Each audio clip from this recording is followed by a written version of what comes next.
Cool. No, no So, worries. so our last video was the basics of qualifying for a home loan. Now we're going to maybe start a couple of pointers about how to submit a more competitive offer and how does the buyer benefit for some new financing tools to lower their payments, qualify for higher. That's kind of what we're going to touch on today. The particular one we're going to talk about is the seller paid buy down. Whenever I print out any of these sheets at an open house, I get a lot of questions about, oh, I thought it was, something that was only for certain loan programs. That's not the case. FHA and conventional loan programs allow for seller paid buy downs. And just a general definition of what a seller paid buy down is, you have a property that's on the market for 500,000. You put in an offer as a buyer for 500,000. It might be difficult in some markets to ask for a credit on top of that because the seller is expecting to make a certain amount of money.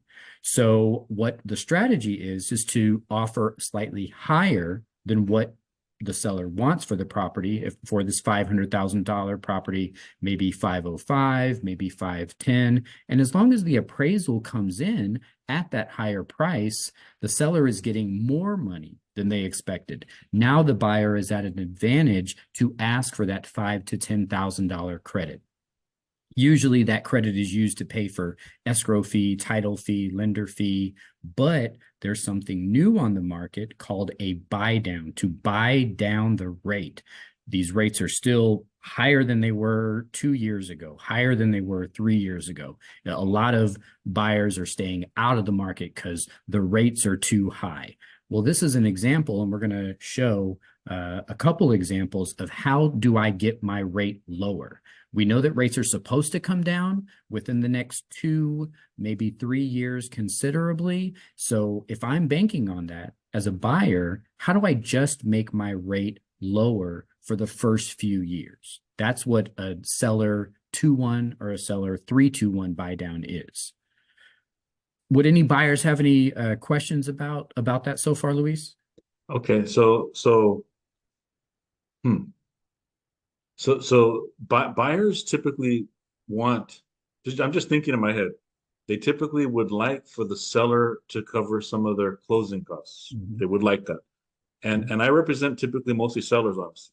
Mm-hmm. And the sellers don't always want to, do that. Right. Now some sellers are realistic. And when you look at the actual transactions, and you show them, the listing agent does include what was credited to the buyer in the report. So you could see on certain areas, certain properties, certain time ranges, there's credits to the buyer for closing costs. Mm-hmm. But sellers generally don't want to do it. But if it's going to make them more money, if it gets the deal done for them, then they're more open to it. If the home is sitting on the market, for a long time, then the sellers will be open to do that. But when the rates went up, super a lot real quick, there were some sellers that in that time, because they didn't think they were going to be able to sell the property, that credited a lot to the buyer's closing costs. Right. Absolutely. So this is a strategy, and just so I can break down what I said before, what I talk to my buyers realtors about is if we want a 2-1 buy down, which is the smaller buy down, we'll go into the details of what that is. Let's say it's $12,000 and we have a $500,000 property on the market with, in January, there might not be a lot of buyers. Maybe it's on the market for $490 or $495. And we're thinking the winning bid is going to be $500. That's what I asked my buyer's agent. What's the winning bid going to be? You think, what's a strong offer that you think we can get our offer accepted? If it's $500,000, then I say, hey, we could get the 2-1 buy down to get the buyer a substantially lower rate and the seller credit us $12,000. Can we go in at $512? And ask for $12,000 back so the seller gets what they want, $500,000 sales price, and the buyer gets what they want with the $12,000 credit. I see. So that's the question that you answered. That was the main question. How much does it cost to buy down the rate? And you said at 500,000, about $12,000 to lower the rate. And then how much does that lower the rate? Absolutely. Great question. We're going to dig into that right now. Can I share my screen at this Yeah, point? isn't it,